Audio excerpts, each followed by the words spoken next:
esto que es Córdoba Liberal para Córdoba, el mundo y Argentina, compartido nuevamente con cada uno de ustedes, desde donde nos vean, donde nos escuchan, volviendo como siempre, compartiendo con mi querido amigo Nicolás Liendo. ¿Cómo estás, Nico? ¿Cómo andas? ¿Todo bien?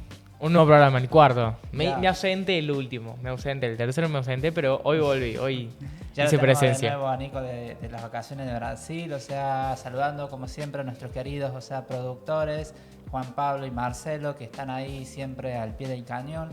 Y como siempre, comentándoles, diciéndoles, incentivándoles a participar, a sumarse, a un modelo de ciudadano activo.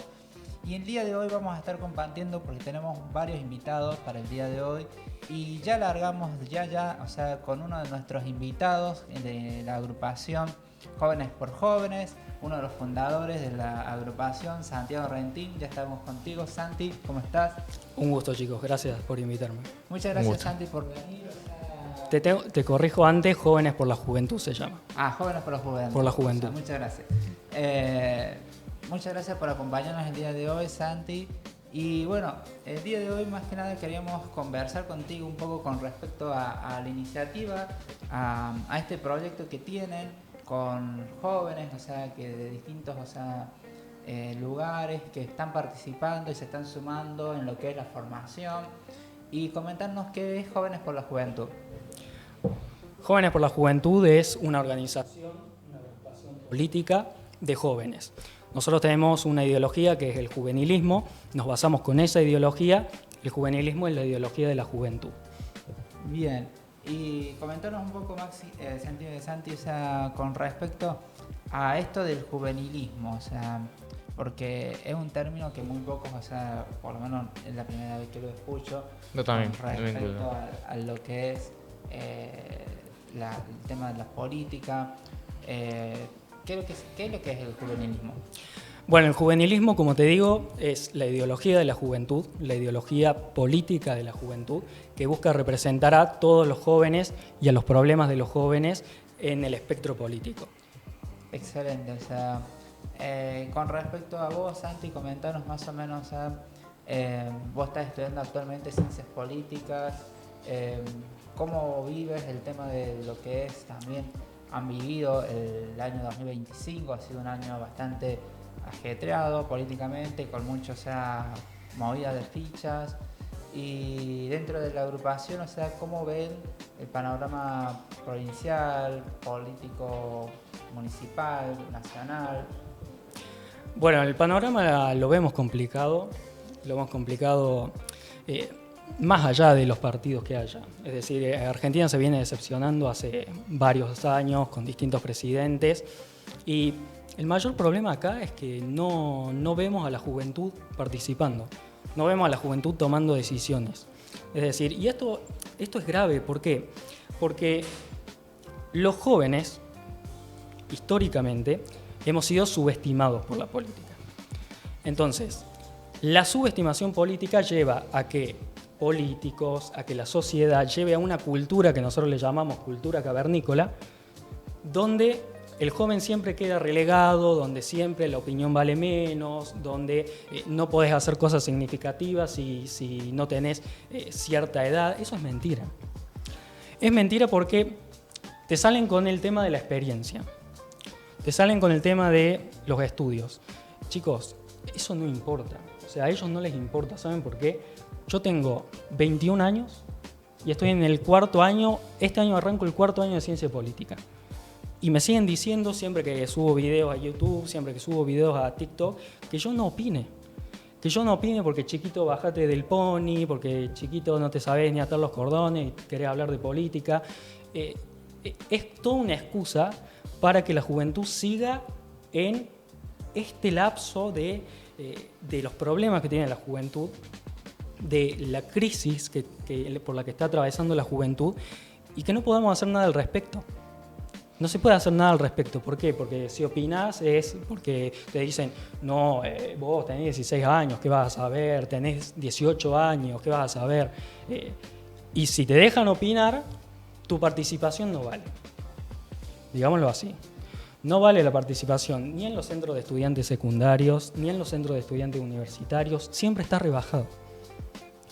Bien. Justamente hago un inciso. Sí. Había varios invitados que han pasado por el programa y nos han dicho que en este tema de la elección de Milei, estamos hablando de 2023-2025, la juventud tuvo una particularidad que es, según se cree, a definir después según estadística electoral supongo, el tema de que la mayoría de los electores de Milei eran jóvenes. Por ahí se habla de un reprotagonismo sobre la fuerza de los jóvenes que tienen a la hora de elegir sus políticos, en este caso Milei. ¿Vos lo sentís por esa parte de la importancia que tiene el electorado de los jóvenes? Sí, definitivamente. Definitivamente. Y creo que es algo que la juventud se tiene que empezar a dar cuenta, de la importancia del electorado. Yo no soy liberal ni cerca y reconozco que lo bueno que le puedo sacar a Milei es la reconexión que tuvo la juventud con la política. Eso es lo bueno. Después lo critico, todo lo que lo critico en Instagram, en TikTok, porque la verdad que no estoy de acuerdo con él. Así como no estuve de acuerdo con el gobierno de Cristina, no estuve de acuerdo con el gobierno de Alberto. Han sido todos gobiernos malos. Y la juventud, más allá de si en esta etapa fue el liberalismo, si antes fue el kirchnerismo, cuando la juventud se organiza y se une, históricamente está demostrado que surgen cosas extraordinarias. Pensemos en la revuelta juvenil de los años 60 en Estados Unidos. Pensemos en el Mayo francés. Pensemos en la reforma universitaria, chicos. O sea, jóvenes estudiantes como nosotros fueron y armaron una rebelión contra el sistema universitario, contra el sistema educativo, que justamente los subestimaba y los tiraba para abajo y no les permitía estudiar porque era un sistema elitista. Nosotros hicimos esa rebelión, fíjate lo importante que fue que el resto de los países nos empezaron a tomar como ejemplo. El Mayo francés tomó como ejemplo la revolución que hubo acá en Córdoba con la reforma universitaria. O sea, fíjense lo importante que es la juventud y lo peligroso que es que la juventud participe políticamente para los gobiernos, ¿no? Sí, yo creo que dentro de lo que, como jóvenes, que nos toca vivir en una etapa de la vida, y una etapa muy diferente con esto de la globalización, con esto de todos los medios de comunicación masivos, en los cuales nos permiten tener mayor alcance, mayor organización, mayor rapidez para accionar.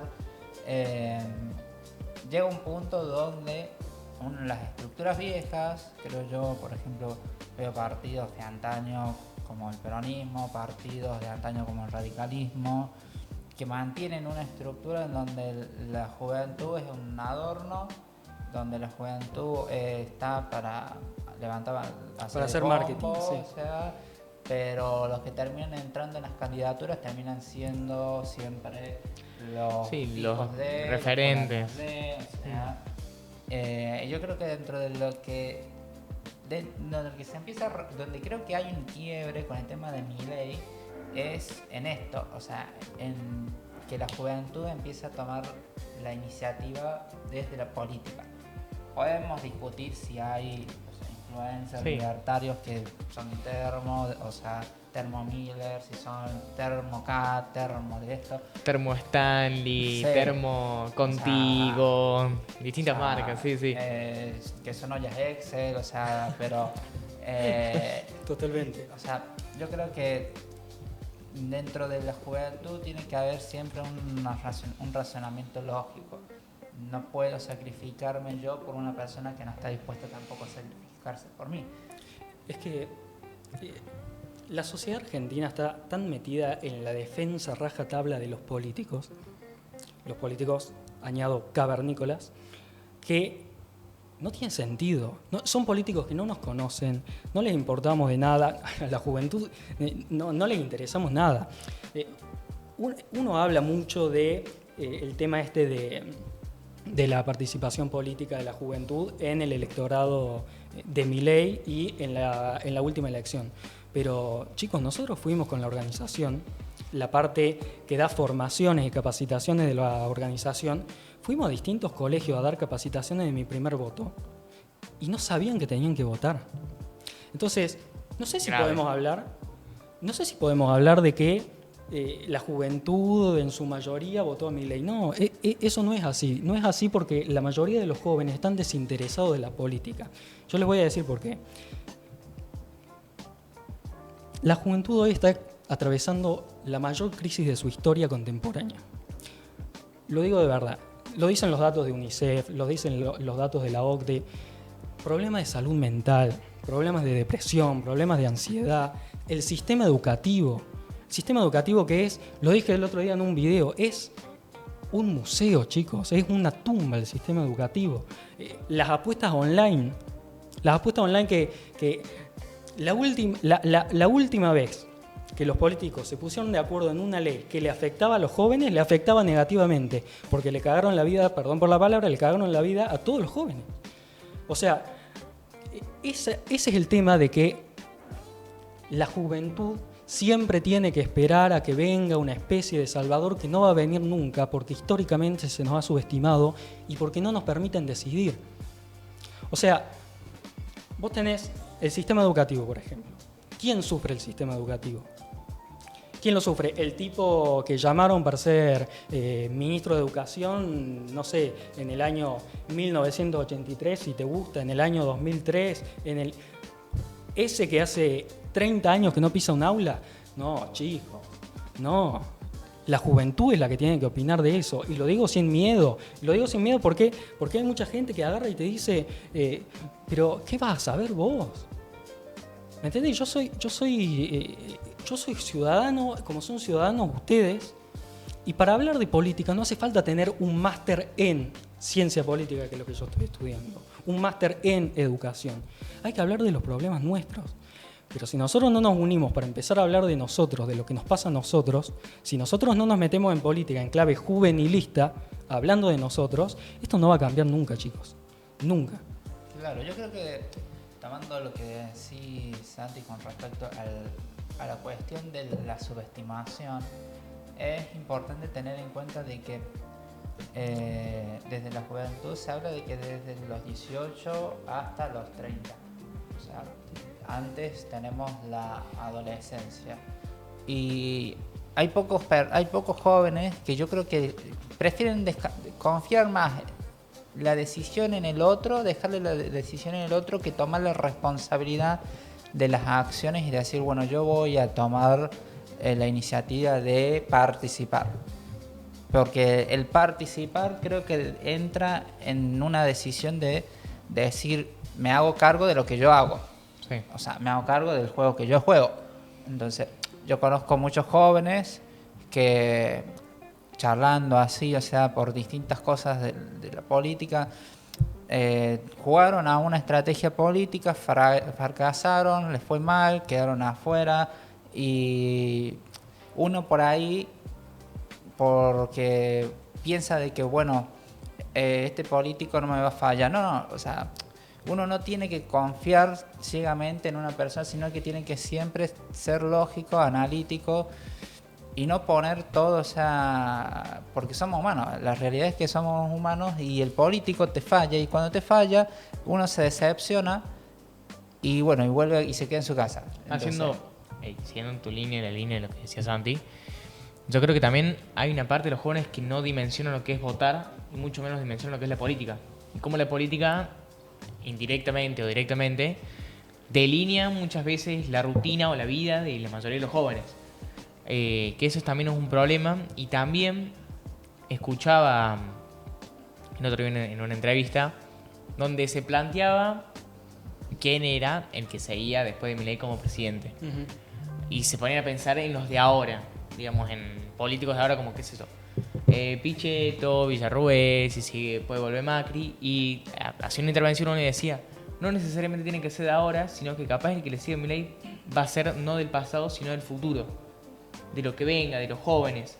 En ese sentido de alguien nuevo que realmente se interese en la política, o que le lleve, sobre todo a las personas que no dimensionan lo que es votar y la política, los haga, digamos, realizar cuán importante es la política en la vida de cada uno de los argentinos y mucho más de los ciudadanos.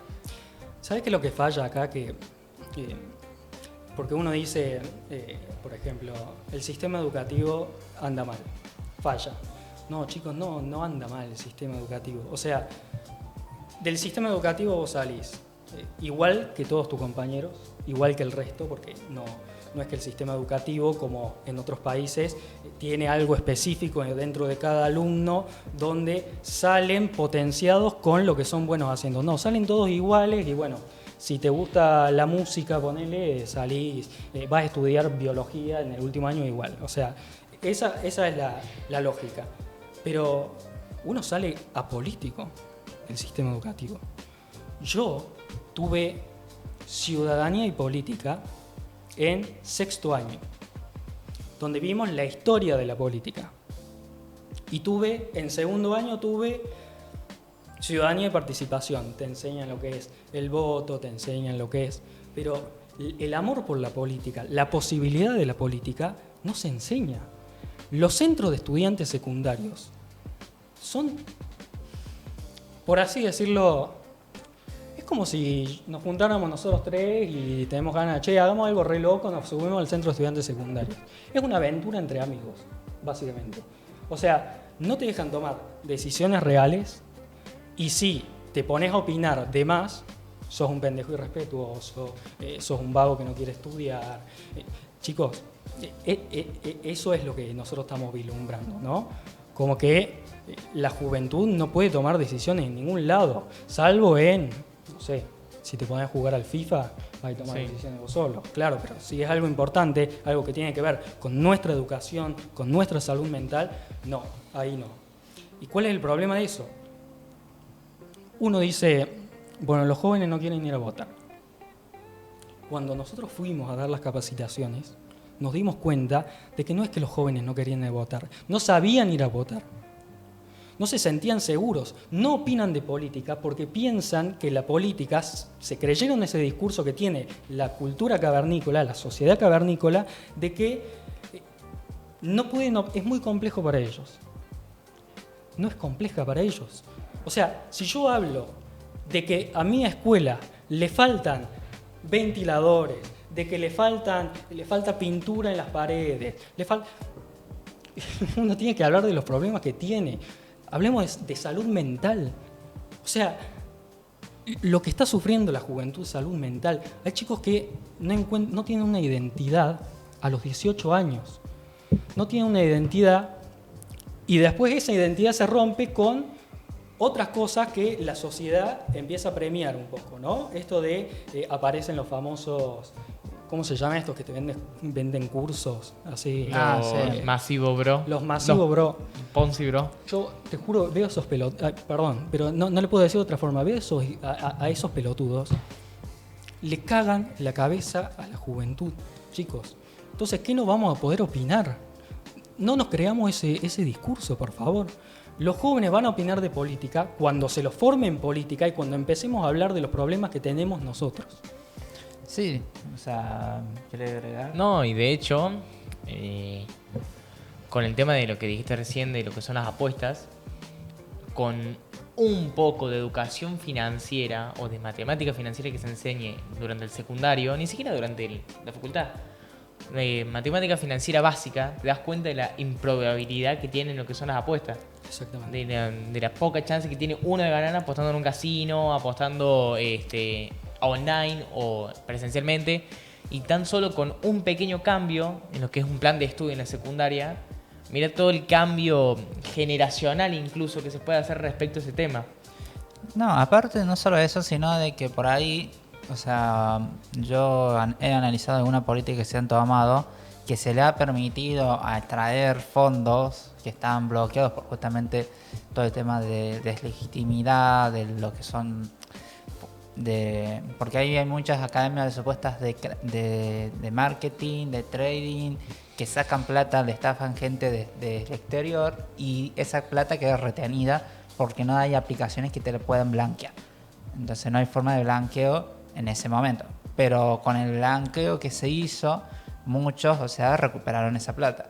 Entonces, yo creo que tenemos que tener mucho cuidado e instruir, como decíamos, a la juventud a participar, a formarse a no dejarse vender humo, porque, o sea, toda esa gente que te dice te vas a hacer rico de acá 3 meses, 4 meses, o sea, para mí son sectarios, o sea, son gente sectaria. Es más, creo que hubo un operativo en el 2023 donde llevaron preso a gente que estaban a jóvenes que estaban en condiciones de casi esclavitud laboral en Carlos Paz, que pertenecían a Joe Cabrera, o sea, un pseudo influencer, sí. O sea, que ya pasó a la historia por la cantidad de escándalos, o sea, de explotación que tenía. Entonces, los jóvenes son, desde mi perspectiva, o sea, como profe de historia también, son personas que están, como dijiste, en una formación de crear su identidad, que es una responsabilidad desde el adulto darle las herramientas para construirse, no para darle el molde para que sea como vos querés que sea, sino que los adultos tienen que darle las herramientas para construirse, para desarrollarse y crecer, o sea, hacia donde quiere crecer. Vos tocaste un tema muy importante que es el tema de educación. Después vamos a tener al profesor Pedro Consi también comentándonos con respecto a lo que es el tema del sistema de educación. Uh-huh. Y esto que decimos de la situación de la juventud. ¿Cómo ves vos el rol de las redes sociales hoy? Porque yo creo que dentro de los jóvenes es un factor, creo que clave. Las redes sociales, uno puede decir que es todo malo. O sea, han traído una facilidad y una capacidad de conexión que no se ha visto antes nunca. Pero yo creo que hay que seguir los ejemplos de otros países del mundo donde han prohibido las redes sociales hasta los 16 años. O sea, yo sé que suena duro, todos queremos usar redes sociales, pero chicos, lo que arruina las cabezas, las redes sociales, porque no es solamente lo que se habla ahora del escroleo constante, de la falta de atención, eso es preocupante, sí, pero vos tenés gente que muestra vidas perfectas, tenés gente que muestra cuando todo le sale bien y nunca muestra cuando le sale mal. Entonces, vos estás en una constante comparación donde esa toxicidad te lleva a desprenderte de tu identidad. Y no es joda lo de la identidad. O sea, el otro día hablaba con un chico que, te juro que me quedé muy mal después de la charla. Porque él decía, yo vi cuando tenía 13 años a uno de estos pelotudos de los Ponzi Boy, de los que te venden cursos. Y el chabón decía, si te cortás el pelo con un peluquero que no tiene un Rolex, y tu perro no tiene un Rolex, y la mamá de tu mamá no tiene un Rolex, y si vos vas a la universidad y te enseñan los pobres, que son los profesores, vos tenés que vivir la vida bien, tenés que ganar en dólares y tenés la posibilidad de ganar en dólares. Ese chico me dice, ¿vos sabés lo que yo sentí cuando yo fui al día siguiente a comprarme un par de zapatillas y mi vieja me dijo, no, esas no, porque son muy caras? Sí. Es durísimo porque la identidad juega un rol importante en eso. Y después de todo eso viene la ansiedad, viene la depresión. Hay chicos que hay... La frustración, o sea... Pero hay psicólogos que dicen que tienen chicos de 8 años diciendo, me quiero morir. Chicos, 8 años. ¿Saben cuál es la última cifra que sacó UNICEF sobre los suicidios adolescentes? Fue en 2017. 439 en el año. Eso es más de uno por día. Más de un chico, más chico que nosotros, que se suicidó en 2017. ¿Cuánto es ahora? Con el incremento de la ansiedad, de la depresión. ¿Cuánto es ahora? ¿2 por día? ¿3 por día?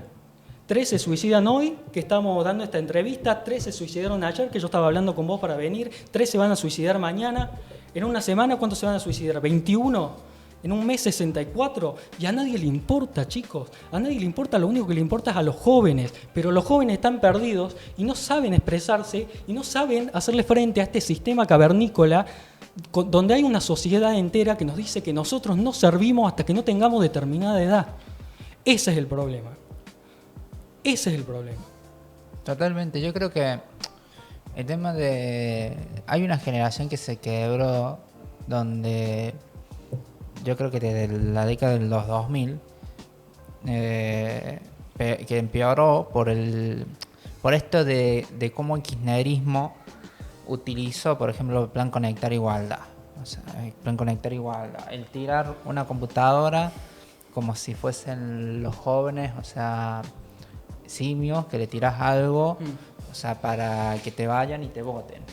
Entonces, esa política de tirar, o sea, cargo a jóvenes para que hagan militancia y salgan a dar la cara por vos. Entonces, de tirar 300.000 pesos para que vayas a hacer videitos y salgas a dar la cara por mí. Entonces, a raíz de ahí yo creo que nosotros como jóvenes tenemos una responsabilidad, los que somos referentes jóvenes tenemos una responsabilidad muy grande de ser el faro de luz, de esperanza a los jóvenes, esos que esperan una persona capacitada para poder llevar. Entonces, porque si no, nosotros como jóvenes, que somos los que llevamos la punta de lanza, nos caemos, o sea, se cae la gente detrás nuestra. Sí. Entonces, Sí, de hecho es complicado un poco seguir hablando después de lo que decía Santi.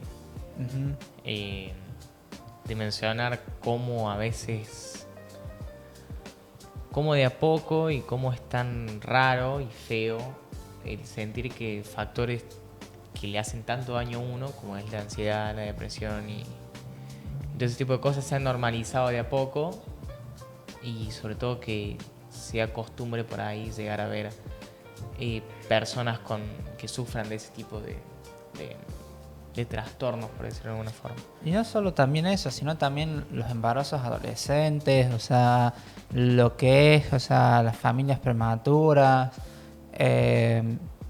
donde la familia falla, o sea, pero tenemos que preguntar por qué falló, o sea, y dar una solución desde la sociedad que no genere tampoco un desequilibrio, que podamos decir de que tengamos que aumentar más el gasto, que tengamos que decir...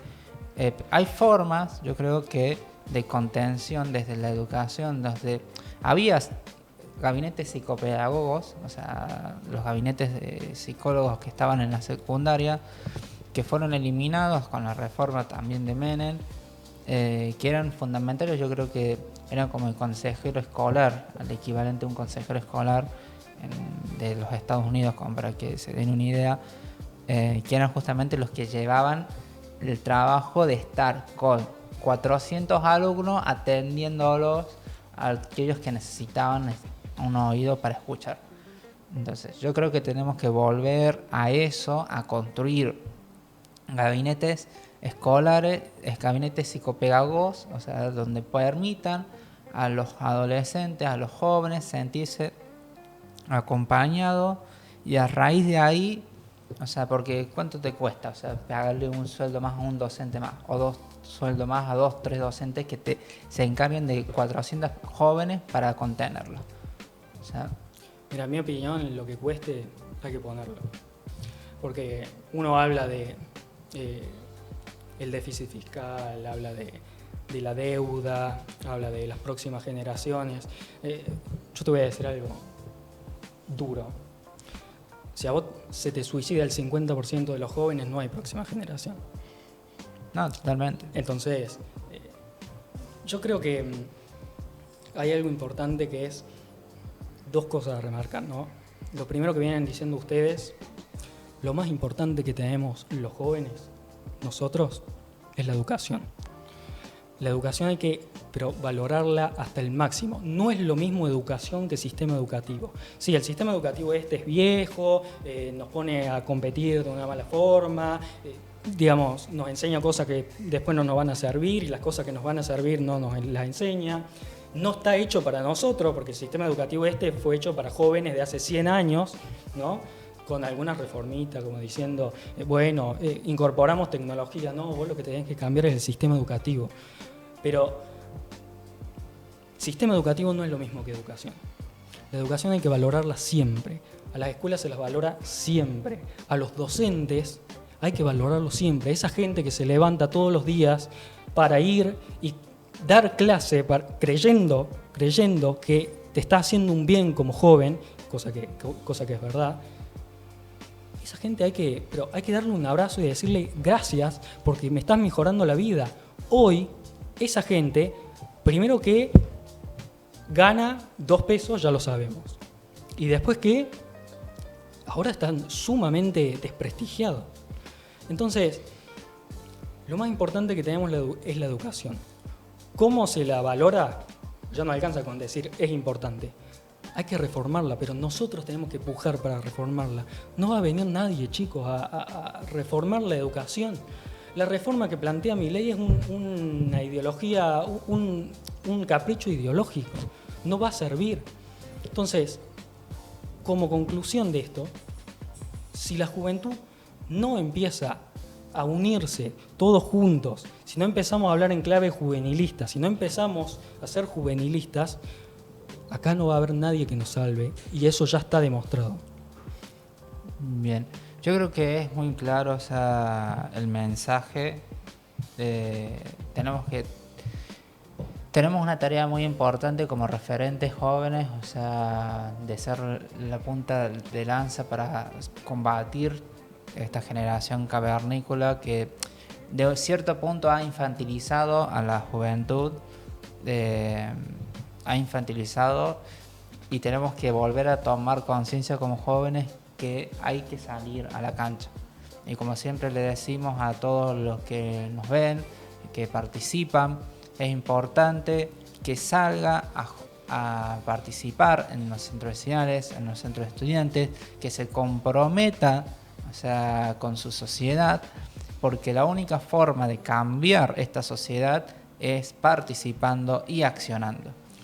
Entonces, muchas gracias, Santi, o sea, por estar acompañándonos. A ustedes. Los quiero invitar a, si valoran lo que dijiste vos y lo que ustedes quieren decirle a la gente todos los días que participe, a los chicos jóvenes les quiero decir que entren a Jóvenes por la Juventud.ar, que es nuestro Instagram. Vayan, lo vamos a recibir con los brazos abiertos y vamos a militar por la juventud. Vamos a hacer que la juventud empiece a decidir, porque ahora el turno es nuestro. Muchas gracias. Un último mensaje. Yo lo que les quiero decir es que no se crean los discursos. No se crean el discurso de vos joven, sos inútil, sos vago, sos irresponsable, no te gusta estudiar, no te gusta trabajar. Sabemos que es mentira. No esperen a que venga alguien a salvar nada. Tomen la posta ustedes con sus compañeros, con sus amigos, por su gente, por su juventud y por los chicos que van a venir más adelante. Seamos responsables, empecemos a participar y empecemos a hablar de juvenilismo, de nuestros problemas, y así los invitamos a hacerlo en Jóvenes por la Juventud. Muchas gracias. Gracias, chicos. Juventud. Y ya estamos con el profesor Pedro Consi. Vamos a una pequeña pausita, o sea, y volvemos. Muchas gracias.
tenemos de nuevo ya en esto que es Córdoba Liberal, ya está con nosotros el docente, el señor Pedro Conci. ¿Cómo estás, Pedro?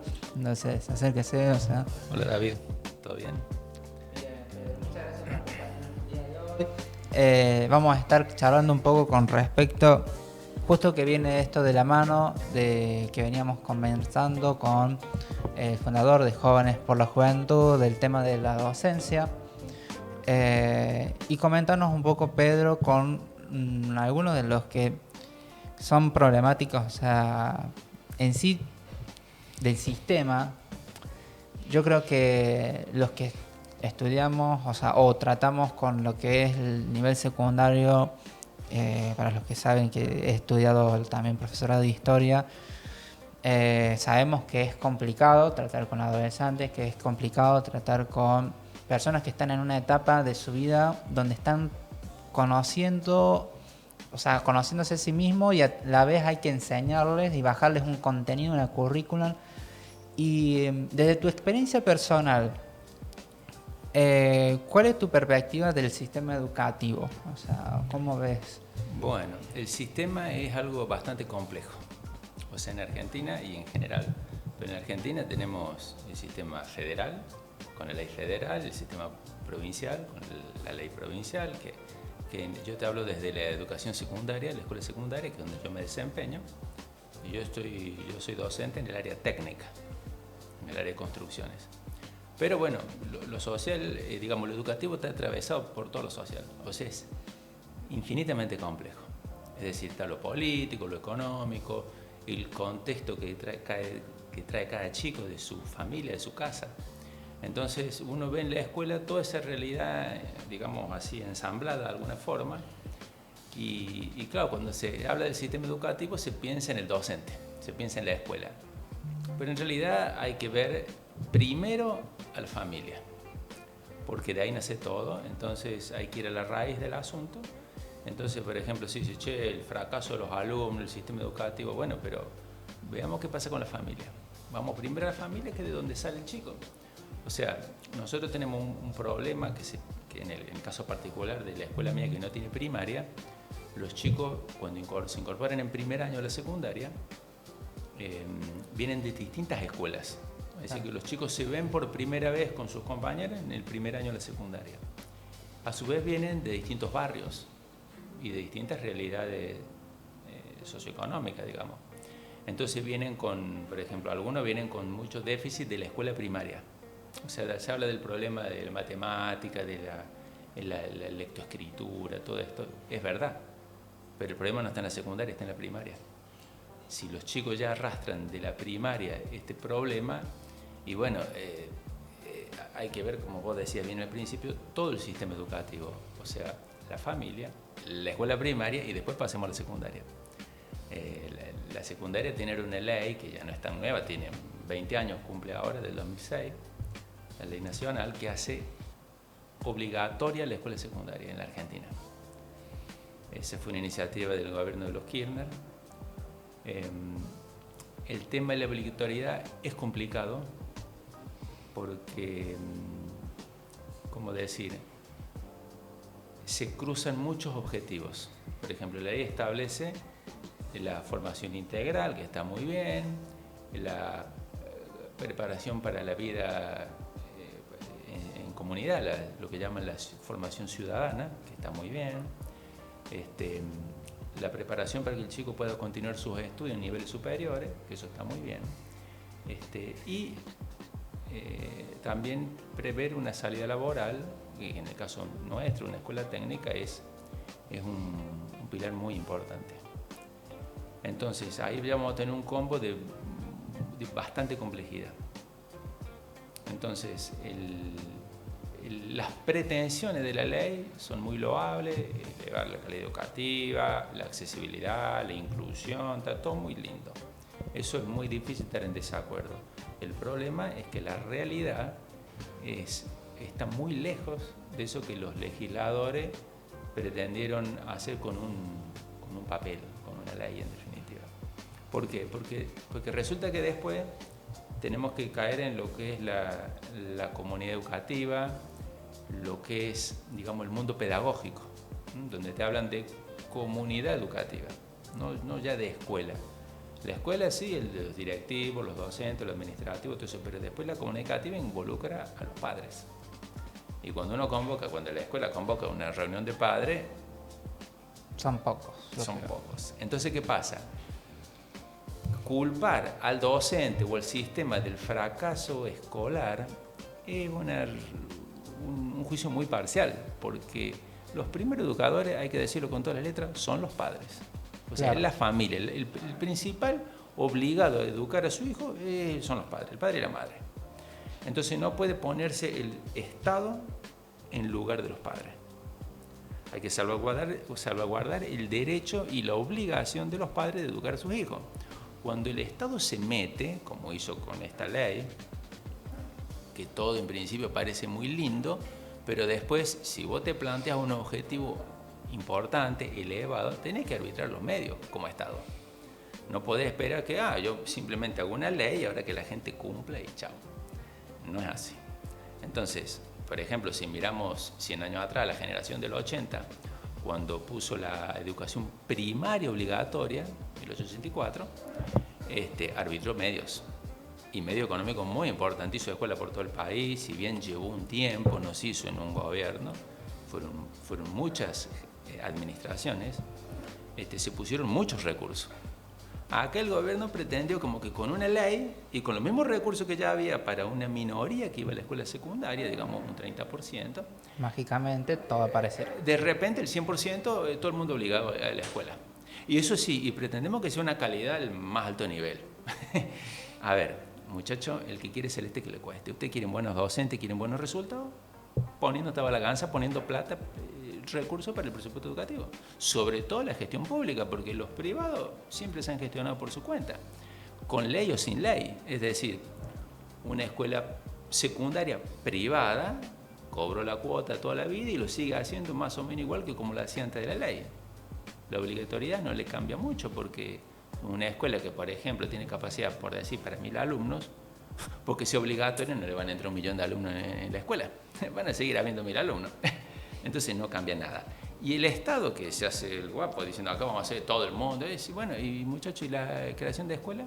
¿La capacitación docente? ¿Los sueldos docentes? ¿Qué pasó? Entonces las leyes tienen que estar acompañadas de toda una voluntad política. Por ejemplo, si yo digo que es obligatoria, y estoy obligando en el fondo a los padres, no solamente a los chicos. Entonces la reunión de padres tiene que ir los padres, están obligados por ley. Porque si no, ¿cómo es que después el concepto de comunidad educativa lo articulamos con la escuela y con el presupuesto público y todo? No hay articulación. Entonces Sí, queda no todo pasa nada. en lindas palabras, muy loable, pero cuando uno va a la realidad concreta hay 8 padres, como mucho. Y de un grupo de no sé cuántos alumnos. Sí, hacer énfasis sobre todo en que la primera escuela que pasa uno es la casa. Exactamente. Y que el primer responsable de la educación del hijo es el padre, no el Estado. El Estado se mete queriendo ayudar, pero la forma de ayudar no es con la obligatoriedad. Es como el voto. Dicen, no, el voto es obligatorio. Sí, bueno, pero a ver, hace 100 años que es obligatorio. Y entonces tiene que comprenderse que no es así a mano militar y que se hacen las cosas en la sociedad. Y menos en materias social, educativa. Que con una ley, con un decreto vamos a hacer marchar en línea todo el país como si fuera un ejército. Claro. Porque es sumamente complejo el tema, ni hablar, digamos, de lo que Sí, es combina un montón de discapacidad. factores, me imagino. Totalmente. Es que yo creo que dentro de lo que analizamos, vos tocaste algo muy importante que fue la generación de los 80. O sea, de cómo se impulsó el proyecto de ley a través de Mitre, Sarmiento, Avellaneda, o sea, Roca. Entonces, en la construcción de un sistema educativo ejemplar en ese momento, porque eran muy pocos los países que tenían un sistema educativo universal y que llevaron adelante la primaria obligatoria.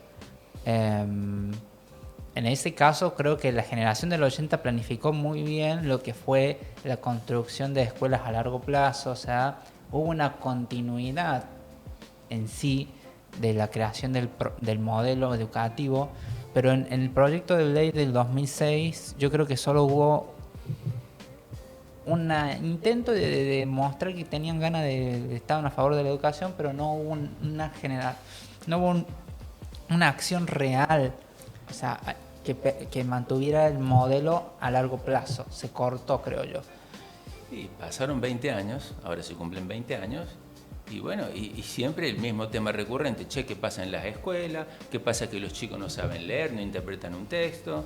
¿Qué pasa por qué el estado de las escuelas es calamitoso? Porque, digamos, hablemos de la escuela pública, porque las privadas están bastante mejor, porque obviamente para los privados es un negocio y está muy bien que así sea, que lo administren bien, y si no enseñan bien, los padres no van a pagar las cuotas, es muy sencillo. Pero en el caso del Estado, que se pone a hacer una actividad y encima exige que sea obligatoria para todo el mundo, y lo primero que tendría que hacer es invertir un poquito más en los inmuebles, en las instalaciones, en la instalación eléctrica, en el Wi-Fi, en las TIC que tanto se habla, estamos en la era del conocimiento, la época de Internet, inteligencia artificial, y los chicos muchas veces no tienen computadora como corresponde, no tienen el Wi-Fi, no tienen los recursos básicos. Claro. Sí. Para llevar a cabo esos TIC o poder aprender como corresponde, como Claro, lo merita la y materia. cuando vos lo querés llevar a todo un país, es mucho dinero. O sea, porque te hacen las notebooks, se pone de moda, a los 2 o 3 años están todas rotas, están fuera de servicio, están desactualizadas.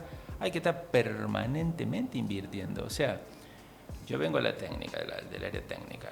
Y bueno, si vos querés que un chico aprenda a soldar, necesitas la soldadora, necesitas los electrodos, y así todo. Necesitas invertir en serio. Claro. Entonces, no es nomás una ley que levante la mano a los legisladores. No, tiene que ser una política de Estado, porque no es que esto es del kirchnerismo, es del macrismo, no sé quién.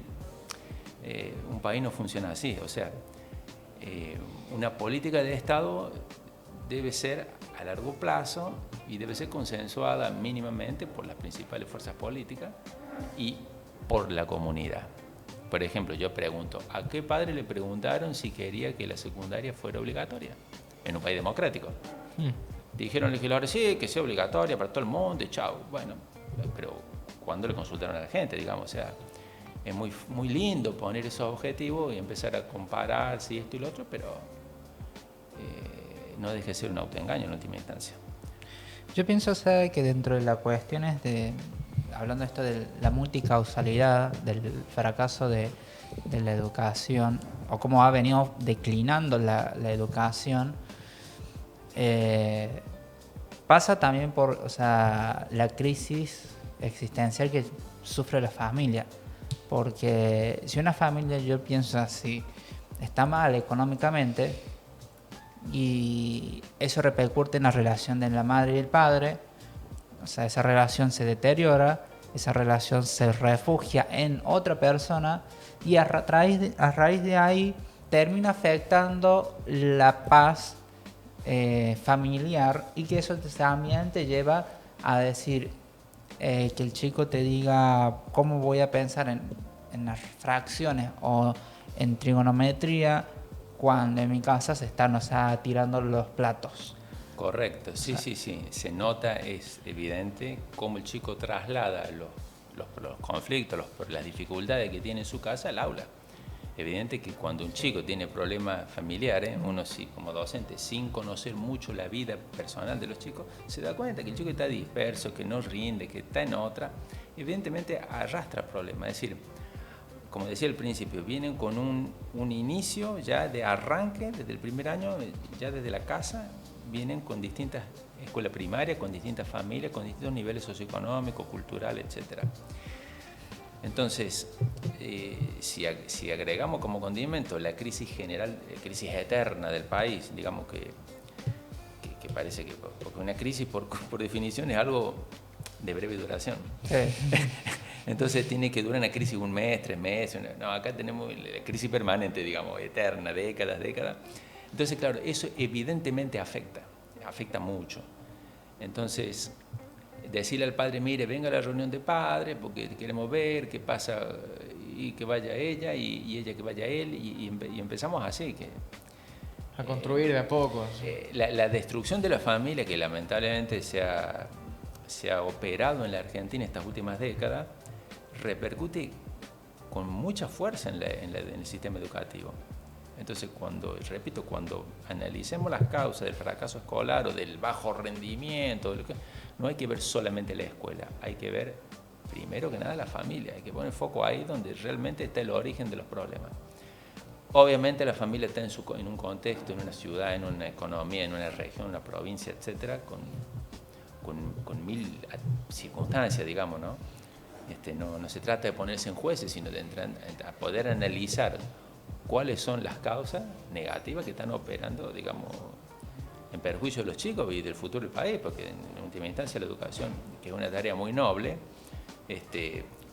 a ver, como yo siempre digo, el docente históricamente ha tenido sueldos bajos, lamentablemente en la Argentina. Ni los sindicatos ni los paros han mejorado sustancialmente la situación docente, como sí en otros sectores, pero no en la docencia. Y entonces, claro, con docentes mal pagos, que tienen que estar tomando un montón de horas, cátedra, para tener un mejor ingreso, obviamente la concentración del docente en su grupo de alumnos, y si vos tenés un curso, no es que si tenés 10, si tenés una materia, no es que si tenés 5 o 6, porque vos tenés que, como yo siempre digo, por cada hora que vos estás en el aula, tenés una hora en tu casa, preparando los prácticos, corrigiéndolo, pasando las notas, en fin. Son horas de tu vida que se te van, que podrías estar descansando o con tu familia, pero sacrificás en pos de la educación. Es que vos no podés como docente desarrollar tu tarea docente en el aula si no preparaste la clase en tu casa. A diferencia de un empleo público que cumple un horario, por ejemplo, de 8 a 12 o el horario que fuera, él fuera de la oficina se desentiende, el empleo en general, digamos. En cambio el docente no, se lleva la mochilita a la casa. Es como el alumno se lleva la tarea, bueno, el docente también se lleva tarea. Eso no está reconocido ni por el sindicato ni por el gobierno. Los reclamos siempre son salariales, pero no saben, no sé si no han dado clase o qué, hacer el reclamo correcto. Es decir, el tiempo que el docente le insume para que dé la calidad que el gobierno y la sociedad pretende, bueno, requiere sincerar que es el doble de horas y por lo tanto habría que ver si no el doble o más del sueldo, porque después hay que capacitarse, hay que ayornarse, eso lleva tiempo, hacer la tarea docente bien hecha y como se pretende, contextualizada, personalizada, y bueno, prestarle atención a los alumnos, a la familia. El docente tiene que tener un ojo también para todas esas otras cosas. Aparte también, o sea, el conflicto que por ahí se genera en las aulas con distintos temas, o sea, personales, problemas que tienen entre los chicos y vos tenés que actuar de mediador. Yo he conocido compañeros docentes de que han recibido accidentes laborales por, o sea, conflictos donde se pegaban los chicos y salieron, o sea, heridos por el hecho de estar en el medio, priorizando la salud de los chicos y descuidando la suya. Y que le ha dicho la RT, vos no tenías que estar ahí, o sea, no era tu función, no te la podemos cubrir porque vos en sí, vos hiciste lo de buena voluntad, pero buena fe, pero no era tu obligación de evitar que dos chicos se largaran a pelear. Entonces... Sí, la violencia en la escuela es un tema, porque es una edad difícil y volvemos siempre a lo mismo. Cuando el chico arrastra dificultades desde la casa, eso se traduce generalmente en violencia, digamos. Claro. Sumando que ya la adolescencia es una etapa difícil, una etapa de reconfiguración, digamos, de tratar de comprender cuál es su lugar en el mundo, cómo es el mundo, es decir, es un proceso, digamos, ¿no es cierto? Pero natural, digamos, en esa edad, pero en la escuela tenemos un problema que yo siempre digo, a ver, vos no podés tener un chico 80 minutos sentado en un aula. Es como tener un león enjaulado. Y no, el tipo no va a estar tranquilo. Entonces hay una, ¿cómo decir? Una obsesión en el Ministerio de Educación en mantener este régimen de los 80 minutos con recreo de 10 minutos, que me parece una tortura para el docente y para los adolescentes, porque son 80 minutos, 10 minutos recreo, 80 minutos, 10 minutos. 10 minutos no alcanzan para nada. El chico no se recrea ni se distiende en 10 minutos. O sea, es desconocer la psicología del niño, del adolescente, pretender que estén 80 minutos en clase prestando atención a un docente frente a un pizarrón y 10 minutos de recreo. Es realmente absurdo. Claro. Entonces dice un chelo, indisciplina en el aula. ¿Y qué querés? ¿Lo tenés 80 minutos sentado? Realmente es un contrasentido cuando toda la bibliografía, absolutamente toda, dice que la concentración de una persona generalmente no supera los 15 minutos y vos pretendés tener 80 minutos un chico y no 80, 80 días, 80 días, 80 días. O sea, es realmente una irracionalidad del ministerio, ese tipo de obligaciones, porque el docente no lo puede sacar al chico. Pero yo propuse decir, ¿por qué no hacemos un recreito los 40 minutos, cortamos 10 minutitos, salimos? No se puede, me dicen las directivas. No, eso no, porque la ley, el ministerio obliga, el seguro, todo este tipo de cosas legales, digamos. Entonces, a ver, muchachos, yo cuando iba a la escuela las horas duraban 40, 45 minutos. Y se puso en aquella época, en los 80, los módulos de 80 minutos, en aquellos 80. Y a partir de ahí nunca más se modificó el asunto. Parece que ningún ministro de Educación, ningún gobernador, nadie ha ido a la escuela y que parece que pretenden que los chicos, hoy, como son el mundo hoy, tengan 80 minutos en el aula. Más puntualmente con las nuevas tecnologías. Sí, o sea, que hay más déficit de atención, es más frecuente. Van a contramano.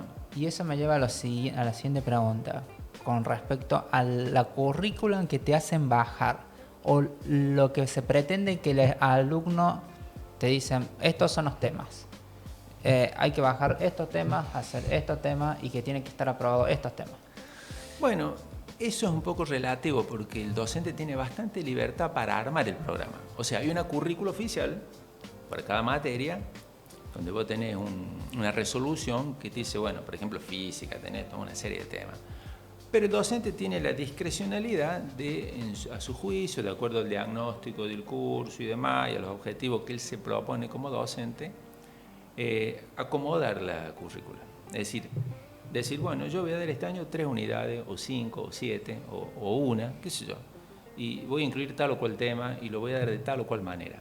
En eso sí tiene libertad docente, lo que pasa es que es un trabajo bastante... lo que yo decía recién, el trabajo que el docente se lleva a la casa, porque vos podés dar una misma materia 2 años diferentes con grupos distintos y son 2 realidades totalmente distintas. Es muy difícil repetir de un año a otro. Hay grupos que te van permitiendo desarrollar la clase de una manera y otros que no, dar ciertos temas y otros que son como impermeables. Entonces no es todo la voluntad del docente, tampoco es toda la voluntad del ministerio. Ahí sí entra mucho lo que es la participación del alumno. Ahora la tendencia en pedagogía es que sean más participativas las clases, escuchar, digamos, interpretar cuáles son los intereses del alumno para que, lógicamente, para que esté entusiasmado y se enganche. Cuando los chicos se enganchan en los temas, no se los puede parar. El tema es que muchas veces al revés, no logra despertar el interés o darte cuenta por dónde pasa la inquietud de los chicos. Claro, y con respecto, por ejemplo, ya más yendo a lo que es lo jerárquico institucional con los directivos. Por ahí se habla mucho de que hay algunas escuelas que tienen una muy clara bajada de línea, o sea, para tocar. Por ejemplo, en el caso, por ejemplo, mío, que es la materia de historia que me toca, hay una clara tendencia a querer influenciar desde algunos directivos que me ha tocado, o sea, personalmente, de querer mostrar una currículum sí o sí, o sea, mostrar una faceta de la materia, o sea, ya sea desde una posición política, por ejemplo, o sea, me ha tocado sí o sí bajar a mí las 3 presidencias de Perón. O sea, de manera religiosa, o sea, hacer exámenes en base, o sea, lo que es las presidencias de Perón. En el caso mío, por ejemplo, de historia. Pero por ahí, o sea, por ejemplo, no sé cómo ves vos o charlando con tus compañeros, si notas o detectas algún tipo de esa bajada. En el caso mío no, porque yo estoy, recuerda, en el área técnica. Claro. Entonces es muy difícil que toda esa cuestión ideológica se filtre ahí. Lo que hay son este otro tipo de cosas que están un poco en el ministerio, están un poco en ¿cómo decir?, en el ambiente, que no serían bajada de línea, son supuestos, son suposiciones que están. Es como decir, esto no se discute, no se habla, es así, y punto. Son imposiciones que vienen como subterráneas. Por ejemplo, esto de que, bueno, la familia es secundaria. El actor fundamental es el Estado, es el ministerio. Y en realidad, en el proceso educativo, el ministerio es un actor secundario. El actor fundamental son los chicos, son los docentes, son los padres de los chicos. Esos son los actores fundamentales, no el director o como se organizan en estos benditos talleres docentes o jornadas de formación situada, que se habla más de burocracia y de cosas, digamos, inconducentes, que de los temas que realmente tendrían que hacer a la capacitación docente. Entonces son oportunidades que no se aprovechan, a mi juicio, correctamente. Es un esfuerzo que el docente hace porque va a 6 o 8 horas, se suspende ese día la actividad en la escuela, no sea clase, y uno dice al final del día, bueno, ¿y para qué fue este taller? ¿Para qué fue esta cosa? Y realmente se hace un documentito, se presenta todo por exigencias ministeriales de resolución y resolución, pero honestamente me parece una pérdida de tiempo total. Y en general, con el docente que uno habla piensa en el fondo lo mismo. Es decir, son herramientas, instrumentos que están a disposición pero que no están bien implementados. Entonces después nos quejamos del bajo rendimiento, que esto y que lo otro, pero cuando llegue el momento concreto, tomar las decisiones concretas, y no, sigamos como se viene haciendo la históricamente, tradicionalmente. Claro, no, como hace un recreadito de 40 minutos, se escandalizaba la vicedirectora cuando le decía eso. Y bueno, pero, a ver, piden creatividad, piden innovación, pero después, no se puede. El no es la única respuesta que el docente encuentra. Entonces, yo me acuerdo cuando hacía el trayecto pedagógico, o sea, para hacer la formación, digamos, en las materias pedagógicas, que como técnico uno no tiene, era permanente apelar que chicos, acomoden las sillas, los bancos de otra manera, salgan al patio, hagan volar la creatividad. Eso te enseñan las profesoras de pedagogía, todo eso que está muy bien, pero cuando uno llega al aula ve que no hay manera de cambiar los bancos de otra, porque la aula es chica, hay 30 chicos, los banquitos, no hay manera. Claro. Salir al patio que no, y esto no, y todo no. Entonces hay un cortocircuito muy grande entre toda la bibliografía y la teoría pedagógica, que ha crecido muchísimo en las últimas décadas, y la realidad concreta de las escuelas, sobre todo la escuela pública, la privada es diferente, que está muy atada ni siquiera a resoluciones del ministro o del gobernador, resoluciones de, por lo que yo entiendo, agentes de segunda línea, que no son capaces de correr una línea de la diagramación que ya viene desde hace... Es lo más fácil, o sea... mantenerlo el statu así. quo y toda esta cosa, digamos, muy estructurada, ¿viste? Claro. Entonces, uno le habla al docente y el docente te mira como diciendo, bueno, sí, está todo muy lindo, pero pongámoslo bien en la tierra. Muchas gracias a Pedro por compartir con nosotros, con tu experiencia, o sea, como docente. Como siempre, o sea, abierta las puertas para cuando quieras, o sea, volver también. Ya, o sea, vamos a estar con uno de nuestros terceros, ya último invitado, que nos va a dar su perspectiva política de todo lo que es este análisis que venimos haciendo. Vamos a una pequeña, o sea, pausita y ya volvemos.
aquí ya en este último bloque con nuestro último invitado, el señor Ulises Brondo, ya estudiante, ya pronto a recibirse, o sea, ya Ulises, o sea, Dios te oiga, ahora sí.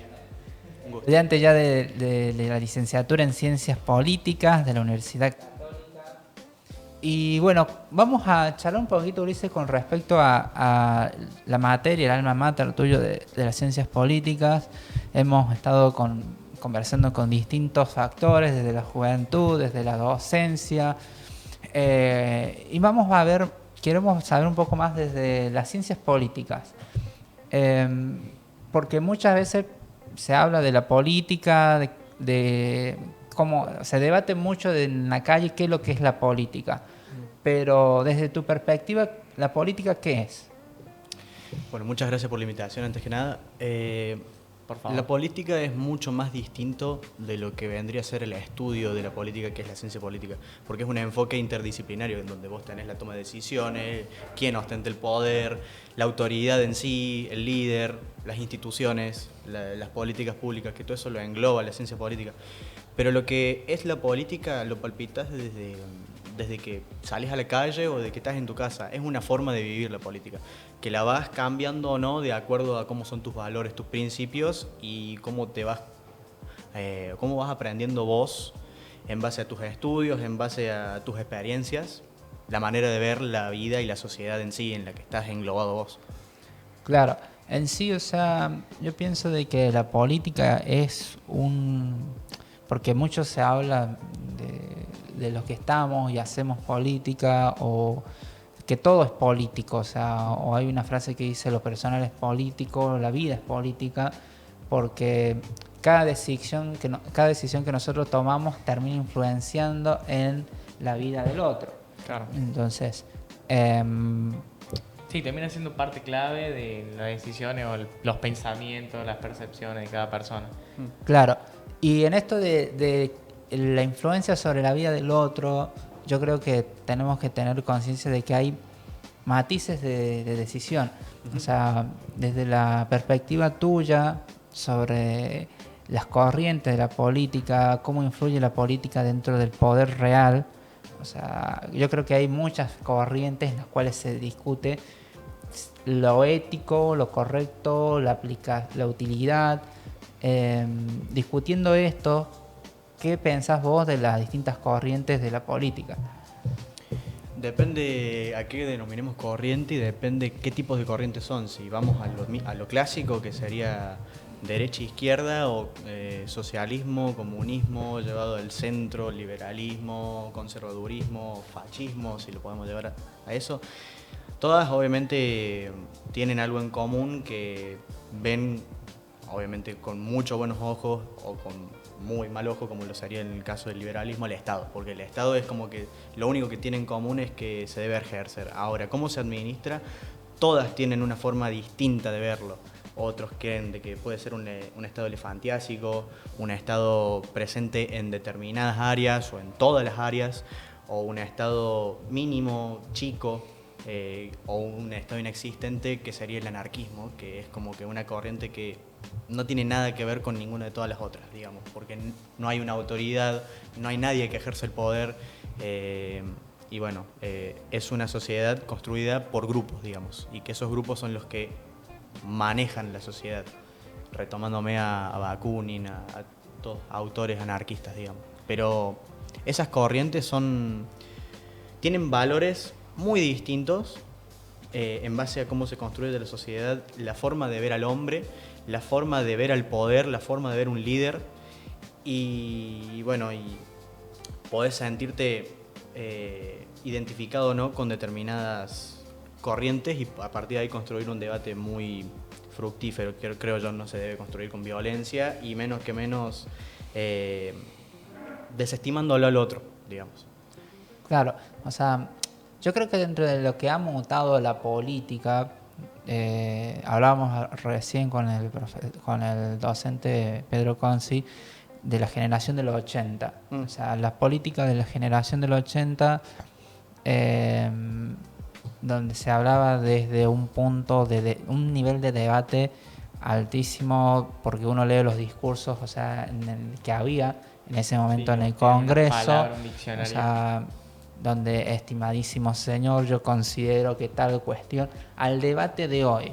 O sea, ¿pensás que el debate se ha adaptado al discurso de la gente o al dialecto de la gente, o se ha ido cayendo la calidad de la política? O sea, obviamente estoy de acuerdo de que se cayó el debate político, es abismal el cambio en las formalidades, en la investidura que puede tener determinada autoridad, pero yo creo de que eso se va, o la cotidianeidad que se hace, que sea más cercano, más ajeno a la gente, obviamente por una cuestión ya más de piantar o captar votos.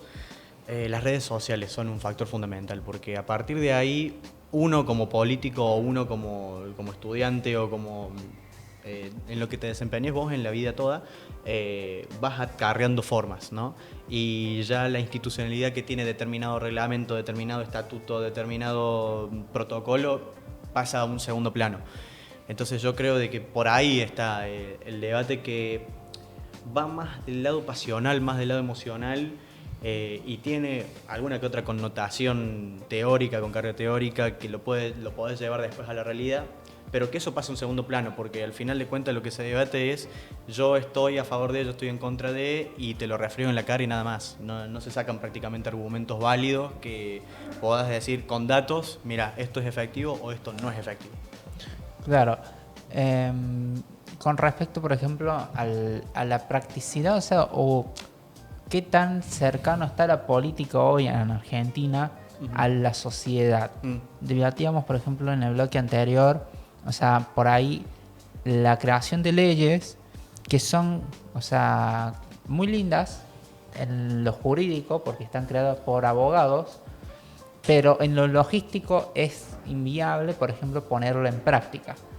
Entonces, desde tu posición o desde tu estudio en las ciencias políticas, desde el análisis que vos ves, ¿pensás de que ha habido una cuestión de esta de decir las leyes ya no están muy relacionadas con la realidad de la sociedad? Las leyes siguen estando porque la Constitución se tiene que respetar sí o sí. Ahora, la política se alejó del electorado, de la ciudadanía en sí, pero hace mucho tiempo. Te digo, desde el siglo pasado. Lo único que ahora se genera es el marketing, es vender de determinado eslogan, hablándolo en términos de comunicación política, que le capta la atención a la gente por un determinado tiempo para votar, qué sé yo, militar determinada cantidad de tiempo y listo. Después ya se olvida porque pasa a un segundo plano con el mismo propósito que tiene la política. Vos en determinada ocasión elegís a uno, a partir de que elegís a uno, ese después termina siendo como el que te lleva a vos a estar presente en el Parlamento o en las instituciones públicas. Y vos confías o depositas con un voto de confianza a ese político. Pero vemos que en la práctica sabemos de que lamentablemente no ha pasado eso. No ha pasado eso. La Argentina y el mundo en general ha tenido un declive. Que lo vimos, por ejemplo, en la pandemia, con determinadas situaciones que los políticos no supieron resolver y demás. Y que, bueno, ahí claramente se alejaron de la ciudadanía y que demostraron de que no están ni estuvieron a la altura y ojalá de que se revierte la situación y que lo estén, pero que a raíz de como, si se quiere, una elección indirecta, pero sumado a la elección indirecta, sumado a que no estamos formados al momento de votar, pero porque los mismos políticos no quieren de que estemos formados para votar, simplemente que los votemos, o sea, a partir de ahí pasa a un segundo plano. Y bueno, y a partir de ahí está el declive de la ciudadanía y el declive de los políticos, el debate público, la opinión pública, y lo vemos claramente en cómo se maneja la política actual. Bueno, y vos decís también en el mundo está esta crisis de representatividad, como se le denomina. Exactamente. Y también juega mucho, yendo más a la elección reciente, la de 2023-2025, la incipiencia de los políticos que son, digamos, de fuera de la política, los outsiders. ¿Eso crees que es un factor que crece justamente gracias a la crisis de representatividad y la necesidad de alguien nuevo, por así decirlo? Yo creo de que, además de que surgen figuras nuevas de sectores que vienen por afuera de la política, como bien vos decís, es acertado, pero yo creo de que también el factor fundamental de la crisis de representatividad se ve reflejado en la gente o la cantidad de gente que va a votar. Porque las elecciones pasadas demostraron de que hay un alto índice de ausentismo. Y es literalmente como si vos si lo pones en términos numéricos, La Libertad Avanza, que es el partido que salió ganador, ¿no? Con un 40%. Después la segunda fuerza es la gente que no fue a votar. O sea, sacaron un 36%. Y ahí vos te das cuenta de que tanto los que salieron victoriosos o los que están en el poder ahora, como los que no están, como los que estuvieron y los que gobernaron y demás, no tienen esa legitimidad. Sí, esa empatía o familiarización con el votante. Porque si nos ponemos con esa lógica de que el político es muy familiar con aquel que está recibiendo ese eslogan o esa promesa que ojalá, según el ciudadano, se cumpla o no, los resultados hubiesen sido totalmente distintos, sea paliza para La Libertad Avanza, sea que esté más parejo con el peronismo, kirchnerismo, o que hubiese sido totalmente distinta la elección. Y así con todos, con todos. Pero yo creo de que, aparte de que la política se desvinculó con la realidad, emergen actores outsiders, yo creo que el debilitamiento ocasiona ese ausentismo. Y los políticos tradicionales no lo saben resolver y por eso se sigue masificando el ausentismo. Y por eso, como bien vos decís, y en esa te doy la razón, surgen esos líderes outsiders que, por el desencanto, por el histrionismo, por las formas, por esa manera de confrontar con esa clase política, con esa burocracia que no es solamente política, puede ser en cualquier otro ámbito, surgen esos líderes outsiders.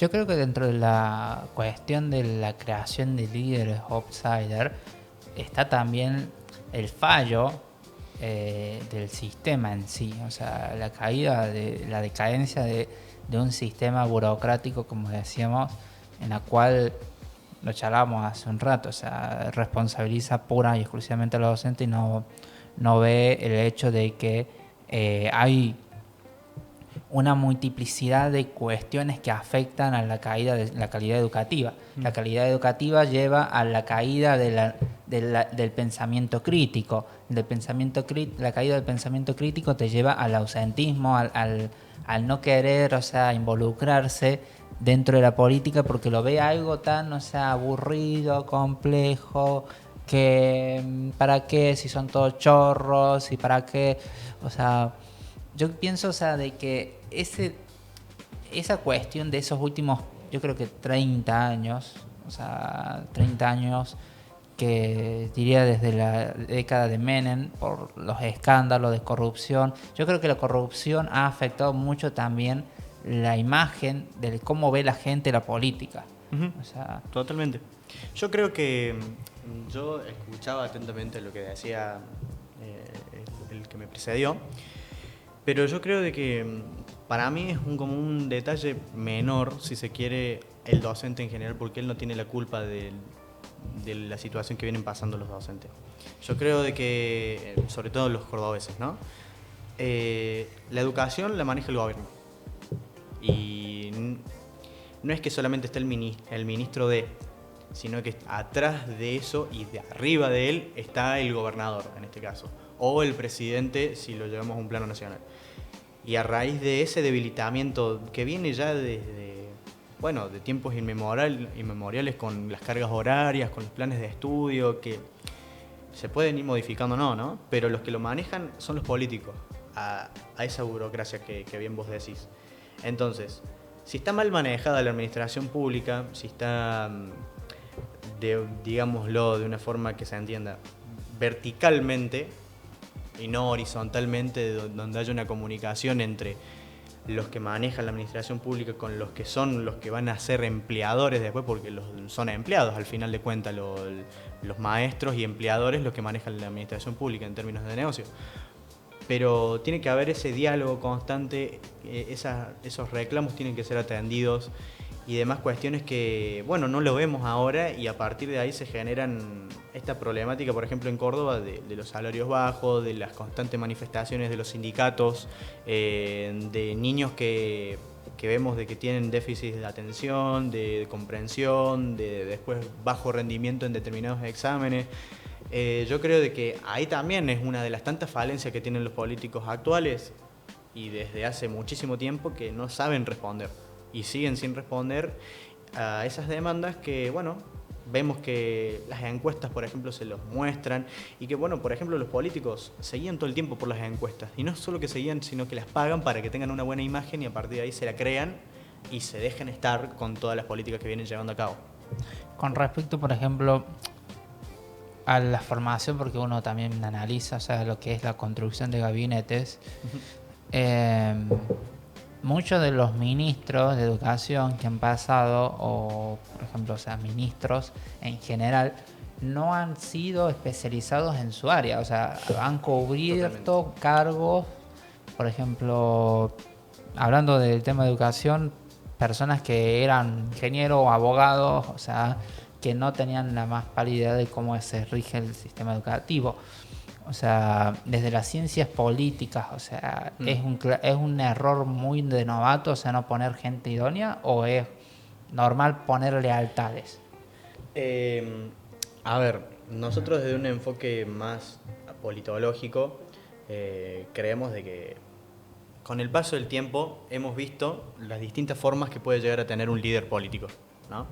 Que, bueno, la inspiración mía para ver cómo es la política, cómo es el político como vocación, cómo ejerce determinada cosa, yo me retomo a Maximilian Weber, que es un ejemplo a seguir de todo lo que se pueda ocurrir en la política, desde a cómo se ejerce la transparencia, la administración pública, cómo debe ser el empleado público, y el político, qué tipos de políticos hubo a lo largo de la historia. Y bueno, en este caso podemos decir que, o yo particularmente a título personal, el ministro de Educación tiene que ser licenciado en Educación. El presidente tiene que, primero, antes que nada, conocer a rajatabla la Constitución Nacional. Enfatizado en el derecho, en la ciencia política. No hemos tenido hasta ahora presidentes que hayan sido licenciados en ciencia política. Tenido candidatos a presidente sí, y ministros también. Un claro ejemplo fue la doctora Bullrich, por ejemplo. Pero no hemos tenido todavía ese privilegio, si se quiere decir, o ese sello del politólogo en la Casa Rosada y en el sillón de Rivadavia. Pero sí, claramente la postura es que un abogado debe ser ministro de Justicia. Y así, gente especializada en determinado campo. No podemos permitir que los políticos, por afinidad o por fidelidad y por militancia, estén en un área donde no están capacitados, donde no están formados y que necesitan una infinidad tremenda de asesores para que puedan ser medianamente bien visibles a la cara del resto y para que puedan tener muchos likes en sus reels o muchos likes en sus tweets, como para que se vean que No están. saben o que, por ejemplo, van al Parlamento y un determinado opositor le plantea una situación que se ve que no le inventa, o que eso queremos creer porque por eso depositamos la confianza en ese opositor, por ejemplo, y que te lo desmiente con una soberbia tremenda. El político de turno que está de abogado, de ministro de Economía. Entonces no tienen la más pálida idea de economía y opina como si supiera. Y necesita una clase particular de determinado tiempo breve para saber lo básico. Y no, yo no concuerdo con eso y a lo mejor aquel que es militante, aquel que vos lo ves que es fiel, que a tus intereses o no, si vos sos cara visible, o si compiten o en un internet y después se amigan y demás, y le das espacio en tu gobierno, ponelo para representar tus ideas en el Parlamento. Claro. Simple. Se me viene a la cabeza un poco la ley de hierro de Stalin, o sea, donde eliminar todo lo que representaba que se hubiese más que uno y rodearse de aplaudidores seriales.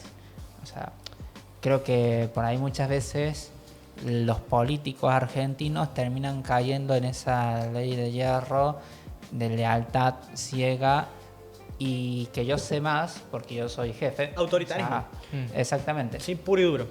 Entonces, yo pienso, o sea, que ese es el problema muchas veces de los políticos cuando llegan al poder. O sea, porque una cosa es cuando no estás en el poder y otra cosa es cuando llegas al poder. O sea, porque yo creo que ahí es cuando nosotros nos vemos las verdaderas caras. O sea, o por lo menos lo que surge, lo que no se veía en público. O sea, porque en sí yo soy de la idea de que tenemos que tener en claro de que si vos y yo somos amigos y yo me estoy mandando una cagada y vos me venís y me decís, che, mirá, o sea, esto está pasando, te traigo la evidencia y te traigo y te muestro y te digo, che, mirá, o sea, esto está mal y yo no puedo caer en esa soberbia que decíamos, de decir, no, yo me la sé. Sí. O sea, No, y de hecho, dándole una vueltita más también a lo que decías vos, Joel, la percepción de los políticos como que a veces no son personas, o por ahí no son humanos o gente de nuestra sociedad. Por ejemplo, verlo no sé, a Milei como como la imposibilidad de que estuviera sentado ahí como si fueses vos o yo, o vos o él, como si fuese una persona, digamos, de no creer a los políticos como que pueden salir de un grupo de gente común, digamos, que es la lejanía que tiene uno a percibirse como político, por así decirlo. Yo creo que lo puedo retomar con esto de ahora que está muy de moda, hace 24 horas, la palabra Maquiavelo, la frase de es preferible ser temido antes que ser amado. Y eso es lo que vemos en los políticos ahora. Que, bueno, trayendo no solo la metáfora esta de Maquiavelo, sino lo hemos visto en materias como derecho constitucional, ¿no? Donde un antecedente cuando vos no tenés el poder, pero viste para que vos lo veas más familiarizado, ¿no? Con un caso. ¿Ubicás El Señor de los Anillos, la película? Sí, sí. Que está el enano que se pone el anillo y es una realidad completamente distinta. Bueno, es lo mismo. Es el anillo que el político se pone y a raíz de eso tiene el poder para hacer lo que él quiera y no se lo saca. Es que lo mantiene como está y está en una realidad paralela.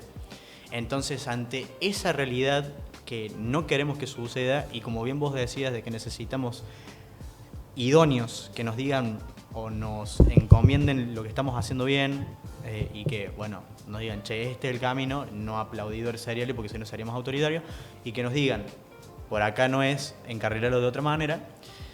Es otra metáfora de... Puedo retomar también el caso de Ulises y el canto de las sirenas, por ejemplo, en donde vos estás en un mástil atado de pies y manos y tratás de que el canto de las sirenas, que es el poder, como bien representado está, no te sobrepase y que te termine de endulzar los oídos y te termine de llevar puesto. ¿Entendés? Entonces, claro, ese es el tipo de político que necesitamos, que no esté a la merced de un anillo o de un canto que te endulce los oídos o que te endulce las porosas manos que tenés, en términos dichos de Milei, y que seas relativamente idóneo para el cargo que estás, seas concejal o seas presidente de la República. yo creo que me trae el recuerdo, o sea, si bien no soy muy afín a la UCR, pero he respetado mucho al que fue el presidente Ilía, o sea, Sí. por la idoneidad. O sea, yo creo que cuando un presidente pasado, o sea, la historia, incluso tus mismos, o sea, digamos, opositores te siguen respetando, o sea, es porque hizo algo bien. Fue de los dos presidentes más pobres, o en los que murió en la indigencia prácticamente, de la Argentina. Fue, a mi título personal, de los mejores presidentes que hemos tenido en esta democracia. Oriundo de acá de Córdoba, ¿no? Fue Sí. gobernador de la provincia de Córdoba, iba a decir la República, pero yo creo de que fue, con palabras enormes, fue un grandísimo presidente. Hemos tenido en nuestra facultad o en la vida cotidiana, he tenido familiares que siempre me han hablado glorias de él, de que ha sido el más honesto, el que se plantó al poder de una forma distinta, el que miró con humildad a los más vulnerables o a la clase trabajadora en sí, que les determinó su determinado salario, que tuvo una relación, si se quiere, vaga con los sindicatos, pero que él se supo sobreponer a eso. Tanto es así de que, bueno, como lo que haría la clase, la mayoría, digamos, la masa argentina, era mal visto por los militares y por eso le hicieron ese golpe de Estado. Sí, yo pienso, o sea, más que nada que dentro de la construcción de una figura política o de un proyecto político, o sea, muchos vienen con la buena intención, como la ley que hablábamos recién del 2006, del proyecto de la ley de secundario obligatorio, de la ley federal de educación, o sea, de proyectos de leyes buenos en el concepto, Sí, que son idóneos, que Claro. son razonables. pero que carecen del estudio y la profundidad necesaria para poder implementarse, y que se requiere tener un consenso y yo creo que la palabra consenso hoy es un tabú, porque o sea, o estás de un lado o estás del otro, o rompemos todo y destruimos todo lo que hay para hacer todo nuevo, pero hay cosas que hay que reformarlas, no hay que destrozarlas. Entonces, Sí, yo creo que, bueno, no sé si la vigente administración nacional quiera destruir, ¿viste? Pero de consensuar, y le cuesta un poco. Eso lo vemos que han dado marcha atrás en algunas que otras reformas o derogaciones que no se han podido porque no se consiguieron los votos. Claro. Ahora, ¿qué es lo que pasa? Lo que nosotros como politólogos vemos como consenso, o el profesional ve como consenso, y que te lo quieren vender como eso todos, o los que sean oposición o lo que sean oficialismo, la gente común, la que se levanta por las mañanas, se lava y va a comprar o va a laburar o lo que sea, te va a decir que la rosca, que es el trueque, el toma y daca, yo te doy y vos me das. Y eso es lo que no le gusta a la gente, y a partir de cosas como esa empieza a generarse esa lejanía que tiene el político de... ¿Por qué? Porque lo consensua con colegas, con pares, con similares. Claro. Pero no lo consensua con la opinión pública. Eso, algo que me sorprende a mí, que justo me remontamos tiempos pasados y ni se acordar cuando hablabas de Iría, lo que eran los respetos por ahí entre los políticos opositores. Me acuerdo que Balbín y Perón, por ejemplo. ese ejemplo específico te iba a poner. Cuando en el funeral de Perón es que Balbín va a hablar en nombre de la Unión Cívica Radical y como opositor ferviente a Perón, pero cómo se humaniza la política de ese lado para decir, che, al final y al cabo somos todos argentinos, somos todos políticos y vamos todos por el mismo lado, se supone. Encima mirá el ejemplo que nos tenemos que retrotraer en los años 70 cuando se murió Perón. O sea, imagínate lo que es Argentina o lo que fue Argentina con su política y con los políticos que tiene, que las formas pasaron a un segundo plano y ahora somos enemigos a muerte, por lo menos a la cara y a las cámaras. Sí, pero Congreso. porque después ponerle se sientan a tomar un mate, se los ve juntitos y bueno, Después y eso nos comemos milanesas. no, claro, Claro. pero no está mal. O sea, pero tienen que convalidar lo que hacen con lo que se dice en los medios públicos y en la intimidad, digamos.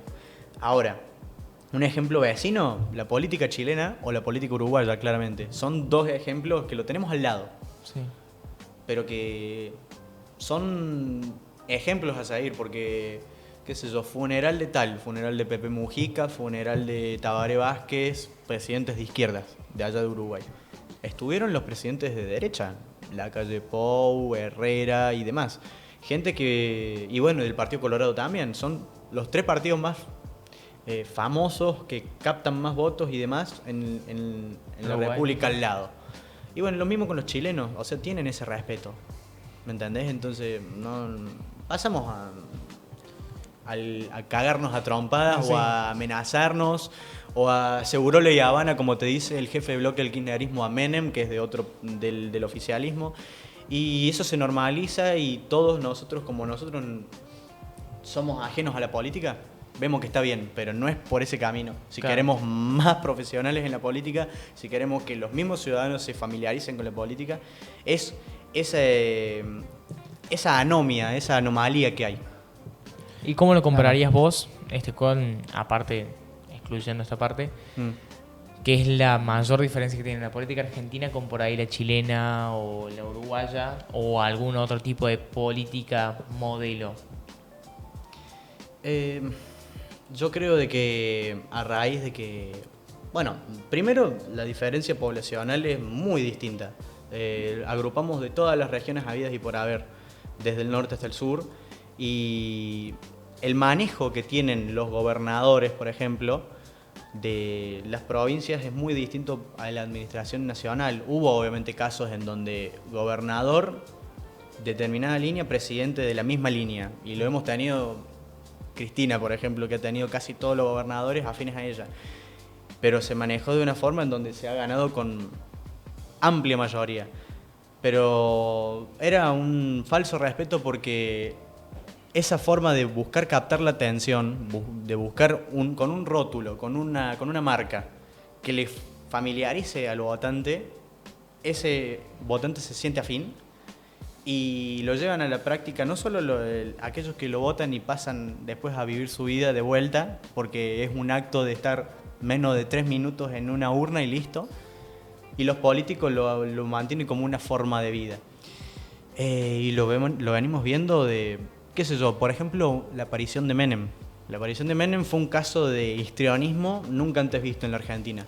Perón no era así, Alfonsín no era así, y eran todos hombres de traje y corbata, con insignia o lo que sea, pero que no los veías de decir cosas o de maltratar de tal forma, por lo menos a simple vista, a la oposición, que sí lo hemos visto en casos de donde ha habido asesinatos con el peronismo y demás, pero no lo veíamos a simple vista como el toma y daca constante de que, sos cipayo, que vos sos Sí, cuca, gorila, ¿me entendés? sí. Y demás. pero es algo que va a ser muy difícil de revertir y algo que ya está implementado y que hay que lidiar con eso. Bien. Muchas gracias, Ulises, o sea, por acompañarnos el día de hoy. Gracias, Ulises. Por favor. ¿Quieres cerrar con alguna idea puntual con respecto a incentivar a la ciudadanía con el tema de la política? Sí, básicamente que, bueno, primero agradecerles por la invitación, que me parece muy bueno que hagan estas iniciativas para darnos a conocer a nosotros y a la opinión pública. Les agradezco un montón. Pero yo creo que como cierre podemos decir de que la ciencia política no es lo mismo que la política y de que esa ciencia política puede enfocar a distintas materias o a distintas disciplinas en una sola. Es un enfoque interdisciplinario, ¿no? Y que tengan esa imagen de nosotros, de que nosotros no solamente hacemos política, sino que podemos enfatizar la política desde distintas disciplinas. Y que eso después nosotros vamos a especializarnos para después, en un futuro manejar el país, manejar desde las sombras porque podemos asesorar a los políticos, manejar la opinión pública y demás. Entonces, bueno, de eso es lo que consta nuestra carrera resumidamente y que somos opinólogos por profesión. Entonces, Sí. nada. Bueno, muchas gracias, Ulises, o sea, A ustedes, por muchísimas gracias por la acompañarnos el día de hoy. Bueno, o sea, Nico, ha sido un programa largo, Largo, o sea, sí. con mucha, o sea, material y muy enriquecedor para nuestros espectadores. Espero que lo hayan disfrutado. Agradecido como siempre también a Juan Pablo y a Marcelo, como siempre, estando ahí al pie del cañón, nuestros productores. Un saludo para cada uno y, o sea, que disfruten este fin de semana. Muy bien, Nico. Nada, agradecerles también, lo mismo que Joel, agradecerles a todos los que estuvieron detrás de la pantalla, agradecerte a vos, Joel, agradecer a cada uno de los invitados que vino y dio su aporte a este programa, que bueno, creo que los tres a su manera fueron aportes muy interesantes, así que agradecido con los televidentes y si querés cerrar.